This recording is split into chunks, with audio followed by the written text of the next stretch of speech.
Assalamualaikum students, in this lecture we will be discuss on chapter number 6, planning the classroom test and assessment. Test planning. The goal of test planning is to improve the learning and the instruction. The main goal of classroom testing is to obtain the valid, reliable and the useful information concerning the student achievement. The likelihood of preparing the valid, reliable and useful classroom test is generally enhanced if a series of steps are used. Steps are,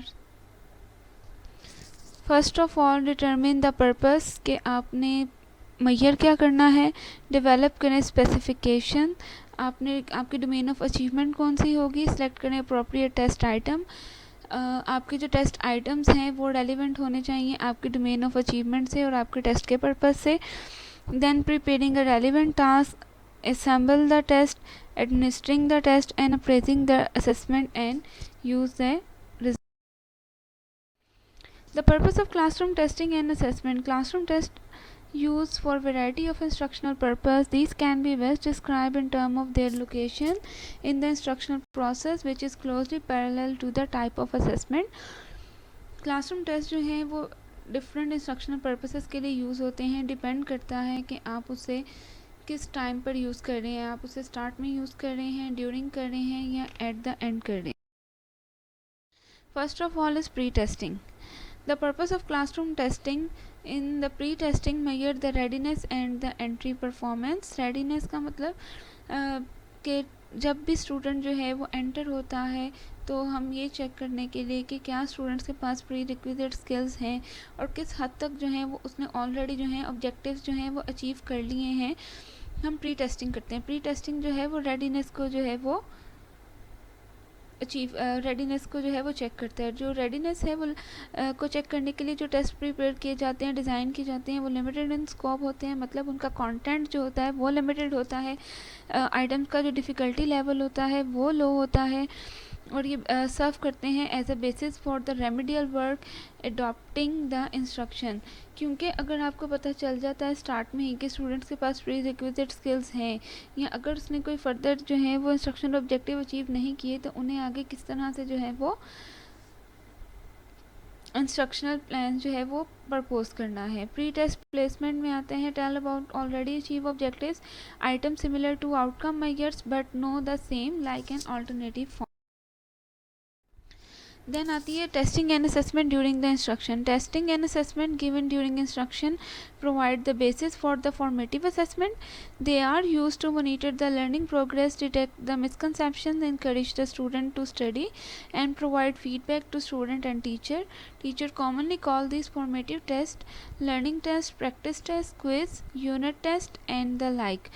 ये during instruction होती है और ये teacher और student दोनों को feedback provide करती है regarding their strengths and weaknesses as well as instruction. आपकी असेसमेंट होती है वो डायग्नोस्टिक असेसमेंट को भी लीड करती है. वो कैसे लीड करती है कि अगर स्टूडेंट जो हैं वो कंसिस्टेंटली जो है वो पुअर परफॉर्म करता है, ठीक है, तो टीचर जो हैं वो क्या करते हैं, वो यूज़ करते हैं diagnostic test. For this type of testing a number of test items are needed in each specific area with some slight variation from item to item in diagnosis student difficulties in adding the whole number.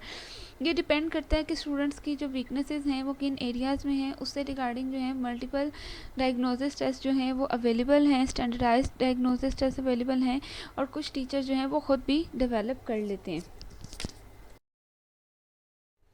End of instruction. Testing and assessment. At the end of the segment of instruction, our main interest is to measure the extent to which the intended learning outcomes and performance standards have been achieved.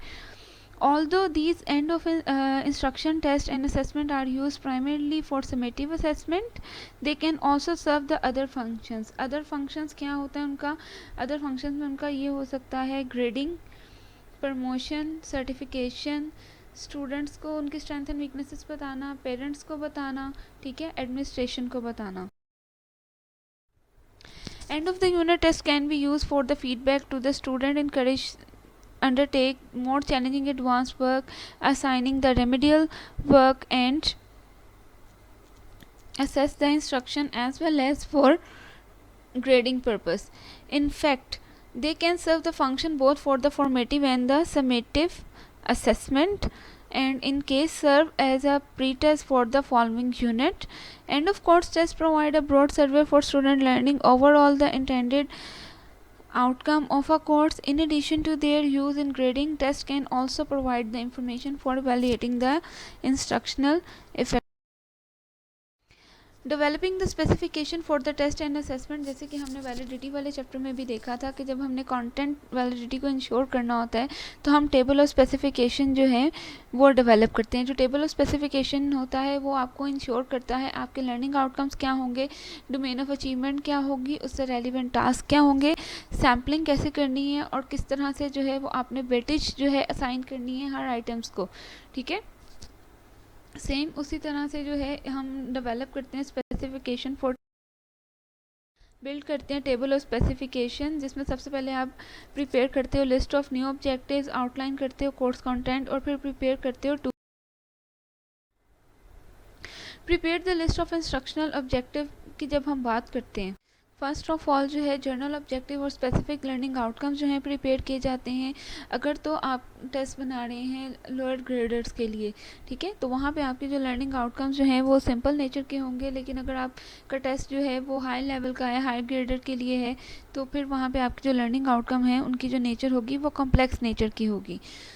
The list of objective is limited to those outcome that can be measured by a classroom assessment. आप हर तरह के जो learning outcomes हैं उनको आप classroom test के through, जो कि पेपर पेंसिल टेस्ट होता है, उसके थ्रू आप मेजर नहीं कर सकते. फॉर एग्जांपल, अगर आपने एक्सपेरिमेंटल स्किल्स चेक करनी है, आपने ये चेक करना है कि बच्चों को माइक्रोस्कोप यूज़ करनी आती है कि नहीं आती. ठीक है, इस नेचर के जो टास्क होते हैं जो कि हैंड ऑन एक्टिविटीज़ पर बेस करते हैं, उनको आप इस तरह टेस्ट के थ्रू जो है वो आप मेजर नहीं कर सकते हैं. इसलिए आप ऐसे लर्निंग आउटकम्स को टेबल ऑफ स्पेसिफिकेशन में ऐड नहीं करते. The next step is the outline the instructional content. जब आपके पास ये डिफाइन हो जाता है कि आपके जो है इंस्ट्रक्शनल ऑब्जेक्टिव्स क्या हैं, द नेक्स्ट स्टेप इज़ आप इंस्ट्रक्शनल कंटेंट को जो है वो ऑन आउटलाइन उनकी जो है वो बना लेते हैं. The instructional objective describe the type of performance the student are expected to demonstrate. The instructional content indicate the area in which each type of performance is to be shown. जिस nature के आपके instructional objective होंगे और आपका content होगा, आपके जो task होंगे वो भी उससे रेलिवेंट होंगे. The amount of detail to include in the content outline is somewhat arbitrary, but the outline should be detailed enough to ensure an adequate sampling of the content and proper interpretation. The final step is preparing a two-way chart. The final step in building table of specification is to prepare a two-way chart that relates the instructional objective to the instructional content and specify the nature of the sample of the test and assessment task. For comprehensive coverage, the classroom test would need to be supplemented by a set of performance assessment tasks, and the relative weight to the given to the results of performance assessment and the classroom test in assignment of the course grade should be determined in accordance with the relative importance of the objective. जो आपका final step होता है जिसमें आप two way chart बनाते हो, उसमें आप सबसे पहले जो है एक तरफ जो है अपना कंटेंट को जो है लिस्ट करते हुए सबसे ऊपर जो है आप अपने इंस्ट्रक्शनल ऑब्जेक्टिव लिखते हैं, एंड देन फिर आप जो है वो टास्क डिसाइड करते हैं कि आपने जो है कितने टास्क जो हैं किस लेवल को जो है वो आपने एलोकेट करने हैं, और ये डिपेंड करता है आपके लर्निंग आउटकम के ऊपर. आपका कोई जो लर्निंग आउटकम जो है ज़्यादा इंपॉर्टेंस होगी, जिसकी ऑब्वियसली जो है उसका जो वेटेज होगी वो ज़्यादा होगी. टेबल जो है प्रिपेयर किया जाता है जिसमें आप इंस्ट्रक्शनल ऑब्जेक्टिव्स को लिस्ट करते हो ऑन द टॉप. ठीक है, कंटेंट एरिया को डिफाइन करते हो और फिर आप जो है डिटरमिन करते हो कि आपने किस प्रपोर्शन के साथ जो है वो हर ऑब्जेक्टिव को जो है वो कंटेंट एरिया जो है वो एलोकेट करना है. ठीक है, इसके साथ साथ आपने ये भी देखना होता है कि आपके टेस्ट की लेंथ कितनी होगी, कितनी वेटेज आपने किस ऑब्जेक्टिव को देनी है. ठीक है, कितनी वेटेज जो है वो आपने किस लेवल को देनी है, किस क्या आप फॉर एग्जांपल अगर कोग्निटिव, इफेक्टिव या आप कोई और एप्लीकेशन लेवल कर रहे हो तो आपने कितनी वेटेज देनी है, ये डिपेंड करता है आपके टेस्ट पर, आपके ऑब्जेक्टिव्स के ऊपर. फिर आप करते हो estimate the number of the items in each cell. अब नंबर ऑफ़ आइटम अगर हम ईच सेल की बात करें तो ये वेरी करती है, ये डिपेंड करता है, कोई सेल आपका ब्लैंक भी ले सकता है, किसी सेल में आप ज़्यादा आइटम्स भी एलोकेट कर सकते हो। ये डिपेंड करता है आपके इंस्ट्रक्शनल ऑब्जेक्टिव्स की इम्पोर्टेंस के ऊपर कि कौन सा इंस्ट्रक्शनल ऑब्जेक्टिव ऐसा है जिसकी इम्पोर्टेंस ज़्यादा है, कौन सा ऐसा है जिसकी इम्पोर्टेंस जो है वो थोड़ी कम है। अच्छा, यहाँ पे एक आपके पास ना टेबल बनाया हुआ है, टेबल ऑफ स्पेसिफिकेशन, ठीक है, जिसमें आपके पास वो सारी करेक्टरिस्टिक्स जो कंटेन करता है, content area, instructional objectives, weightage. आप देखें कि डिफरेंट जो सेल्स हैं वो उनको डिफरेंट वेटेज जो है वो असाइन की गई है।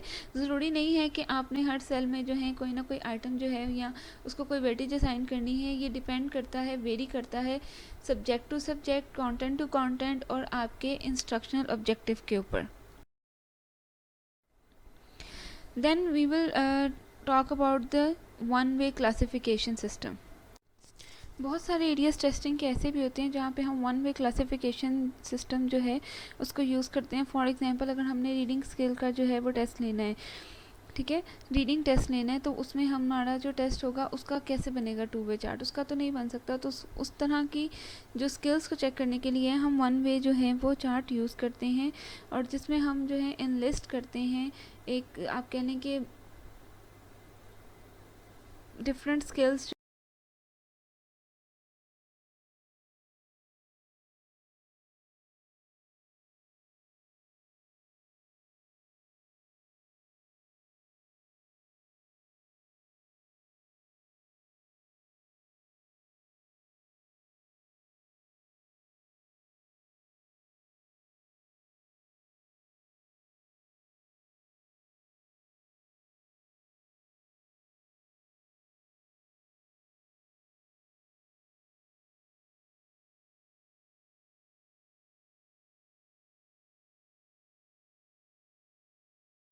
नेक्स्ट आती है selecting appropriate type of test item. Next task जो आता है जब आप टेस्ट कंस्ट्रक्ट करते हो कि आपके जो टेस्ट है उसकी आइटम्स किस तरह के होने चाहिए, ऑब्जेक्टिव होने चाहिए, ऐसे होने चाहिए, ठीक है। ये डिपेंड करता है कि आपके लर्निंग आउटकम्स कैसे हैं, जो आप टाइप यूज़ कर रहे हो उनके एडवांटेजेस क्या हैं, उनकी लिमिटेशंस क्या हैं। Common practice to use both type skills with an item constructed, कि आप जो आइटम्स कंस्ट्रक्ट करने जा रहे हो आपके पास उसके लिए स्किल है भी कि नहीं। It is common to make a distinction between the classroom test that consists of objective test item and the performance assessment that requires student to construct response or perform particular task. Objective test items are highly structured and require the student to supply a word or two word or select the correct answer from the alternative. They are called the objective because they have a single right or best answer that can determine in advance. फिर हम बात करते हैं performance assessment की। तो performance assessment में ऐसे task होते हैं जैसे कि ऐसे क्वेश्चंस हैं जो स्टूडेंट्स को ये अलाउ करते हैं कि वो ऑर्गेनाइज कंस्ट्रक्ट कर सकें आंसर्स को ऐसे। अच्छा, ऑब्जेक्टिव टेस्ट आइटम की जब हम बात करते हैं तो ऑब्जेक्टिव टेस्ट आइटम्स जो हैं उनको क्लासिफाई किया जाता है, उनमें दो कैटेगरीज में क्लासिफाई किया जाता है, supply type item and selection type items. जो सप्लाई टाइप आंसर टाइप होते हैं उनमें शॉर्ट आंसर्स होते हैं और कंप्लीशन टाइप होते हैं, और सिलेक्शन टाइप में ट्रू फॉल्स, अल्टरनेटिव और मैचिंग एंड मल्टीपल चॉइस आ जाते हैं। ये दोनों जो टाइप्स हैं इनको कैटेगराइज किया गया है on the amount of answer, या आप कह लें अमाउंट ऑफ आंसर जो कि स्टूडेंट्स अप्लाई करते हैं। In addition to these basic type of objective test items are numerous modification and the various type of objective test items have one feature in common that distinguish them from the performance assessment task. They present student with a highly structured task that limit the type of response they can make. To obtain the correct answer, student must demonstrate the specific knowledge, understanding or skill called for it.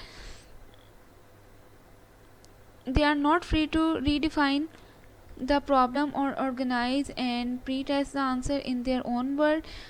This structuring of the problem and the restructuring on the method of responding contribute to objective scoring that is quick, easy and accurate. जो आपके objective test items हैं ये higher order skills को तो check नहीं करते, ठीक है, लेकिन ये highly structured होते हैं, इनको मार्क करना आसान होता है, ठीक है। और आप जो हैं वो जहाँ पे आपके नंबर ऑफ़ टास्क जो हैं, अगर आप कह लें परफॉर्मेंस असेसमेंट में 2 या 3 आप उनको यूज़ कर सकते हो, तो यहाँ पे आप नंबर ऑफ़ टास्क जो हैं वो इंक्रीज़ कर। फिर आ जाते हैं extended response items. Extended response items में जो हैं ऐसे क्वेश्चंस होते हैं जो परमिट करते हैं student to decide which fact they think are the most pertinent to select their own method of organizing and write as much as seen necessary। जो एक्सटेंडेड टाइप आइटम होते हैं ये दो तरह के होते हैं, एक रिस्ट्रिक्टेड होते हैं और एक एक्सटेंडेड रिस्पॉन्स होते हैं। जो एक्सटेंडेड रिस्पॉन्स आइटम होते हैं ये स्टूडेंट्स को अलाउ करते हैं कि वो अपनी मर्ज़ी से ऑर्गेनाइज़ कर सकते हैं और कम्प्रिहेंसिव नेचर के आंसर जो हैं प्रोवाइड कर सकते हैं। लेकिन जो रिस्ट्रिक्टेड रिस्पॉन्स आइटम होते हैं ये ऐसा स्टूडेंट को इतना फ्रीडम नहीं देते, देयर आर सम लिमिटेशंस।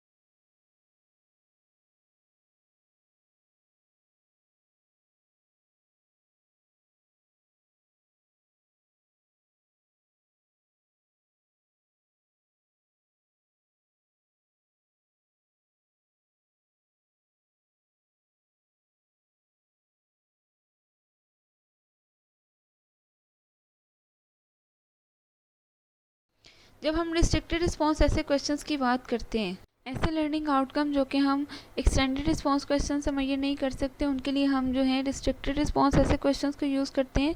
ठीक है, ये हाईली स्ट्रक्चर्ड टास्क प्रेजेंट तो करते हैं, लेकिन इसके साथ साथ जो है इसकी लिमिटेशन ये होती है कि ये स्टूडेंट को लेस इफ़ेक्टिव होते हैं कि उनकी एबिलिटी को मेजर करने में कि वो किस तरह से ऑर्गेनाइज करते हैं, किस तरह से इंटीग्रेट करते हैं आइडियाज़ को।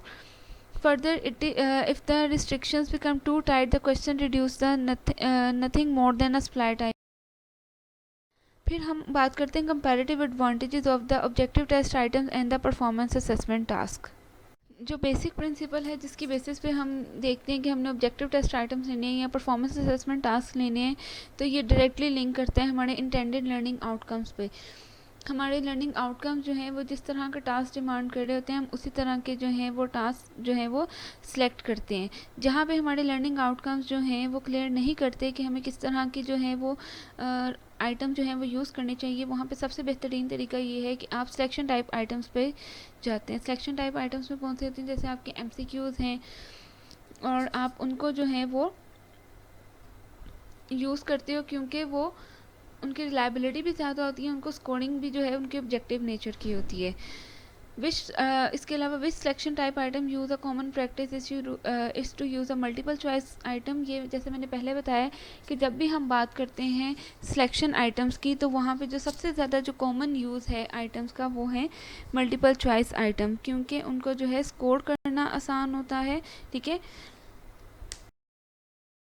इसके अलावा consideration in preparing the relevant test items and assessment task. First, purpose पता हो। Second, set of specification should be develop. And third, the most important type, consideration in preparing the relevant test item and the assessment task. इसमें सबसे पहले हम 3 चीज़ों को consider करते हैं कि आपका सबसे पहले टेस्ट का पर्पस क्या है, फिर specification, and then appropriate type of test item and task should be constructed। Matching item and task to intended outcomes।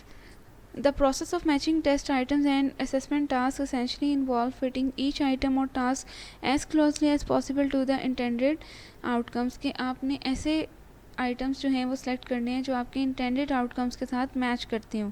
The preparation of the relevant task items and assessment task mean analyze the performance describing specific outcome and constructing a test item or task that call for the obtaining a representative sample of the test items and task। क्योंकि हम student से expect करते हैं कि उन्हें बहुत सारी चीज़ों के बारे में पता हो, लेकिन वो सब के सब जो हैं हम टेस्ट के थ्रू जो है वो मेजर नहीं कर सकते। ठीक है ना, तो बहुत सारे ऐसे क्वेश्चन हैं जो कि इम्पॉर्टेंट फैक्टर हैं जब हम डिसाइड कर रहे होते हैं कि हमने किस अचीवमेंट एरिया को जो है वो चेक करना है, मेजर करना है टेस्ट के थ्रू, तो हम देखते हैं कि there are the set of specification that depend on the such factors. Purpose of measurement क्या है, टाइप ऑफ टेस्ट और असेसमेंट क्या है, एज क्या है स्टूडेंट की, और level of reliability needed for the effective use of the test and assessment results.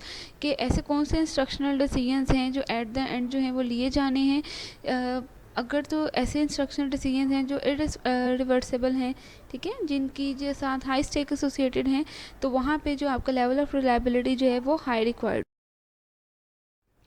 Eliminating the relevant barriers to the performance, have questions would contain the situation, ambiguous statements नहीं होनी चाहिए, excessive wordiness नहीं होनी चाहिए, difficult vocabulary नहीं होनी चाहिए, complex sentence structure, unclear instructions, unclear illustrative material, racial, ethnic और जेंडर बेसिस, ये सारे वो बैरियर हैं जो स्टूडेंट को जो है परफॉर्म करने में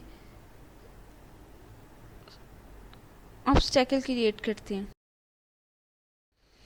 Avoiding the unintended clues in the objective test item, the test item should be constructed so that the student obtain in the correct answer only if they have attained the desired learning outcome. In preceding principle, we were concerned with those factors that prevent the student from responding correctly even though they have attained the desired learning outcomes. Here we are concerned with those factors that enable student to respond correctly even though they have lack of the necessary achievement. There are some clues, some obvious and some subtle clues that inadvertently creep in the test items during the construction. They lead the poor achiever to the correct answer and thereby prevent the items from functioning as intended. Possible barriers in test items and assessment tasks: ambiguous statements, excessive wordiness, difficult vocabulary, complex sentence structure, unclear instruction, unclear illustrative material, racial, ethnic और gender basis। ये सारे वो possible barriers हैं जो कि अनइंटेंडेडली जो हैं वो आइटम्स में ऐड ऑन हो सकते हैं और स्टूडेंट्स को जो है वो परफॉर्म नहीं करने देते इफ़ेक्टिवली। सजेशंस में आते हैं, use your test and assessment specification as a guide, कि जब भी आप टेस्ट बनाने लगें उसके लिए आप टेबल ऑफ स्पेसिफिकेशन बनाएं। Write more items and task than needed, कि अगर आपको जितनी आइटम और टास्क रिक्वायर्ड हैं उससे ज़्यादा जो है वो कंस्ट्रक्ट करें। Write the item and task well in advance for the testing date. ये नहीं है कि जिस डेट पे आपने टेस्ट जो है वो एडमिनिस्टर करना है उस डेट पे ही आप जो है वो आप उसी वक्त जो है वो टेस्ट प्रिपेयर करें, बल्कि आप बिफोर टाइम जो है वो टेस्ट की आइटम जो हैं प्रिपेयर करके रखें। Write each item and assessment task so that the task performance clearly define and call for the performance describe in intended outcomes. Write each item और task at an appropriate reading level. Does not provide help in responding to the other items. Relevance नहीं होना चाहिए, ये नहीं है कि आप MCQs में भी वही चीज़ पूछ रहे हो और या शॉर्ट आंसर्स में भी वही चीज़ पूछ रहे हो, या एक MCQs में आपने एक चीज़ ऑल्टरनेटिव्स में डाल दी है और उसी को जो है आगे जो आके जो है वो आपने फॉल में यूज़ कर लिया, स्टेम में यूज़ कर लिया। Write each item so that the answer is one that would be agreed by the expert, or in the case of the assessment response judge, excellent would be agreed on by the expert। ये उस तब आता है जब हम performance assessment की बात करते हैं। Whenever a test or assessment is revised, recheck its relevance। Improving learning में as you construct the classroom test and assessment, keep in mind the extent to which is likely to contribute directly or indirectly. Well constructed test and assessment should be increase both the quality and the quantity of the student learning.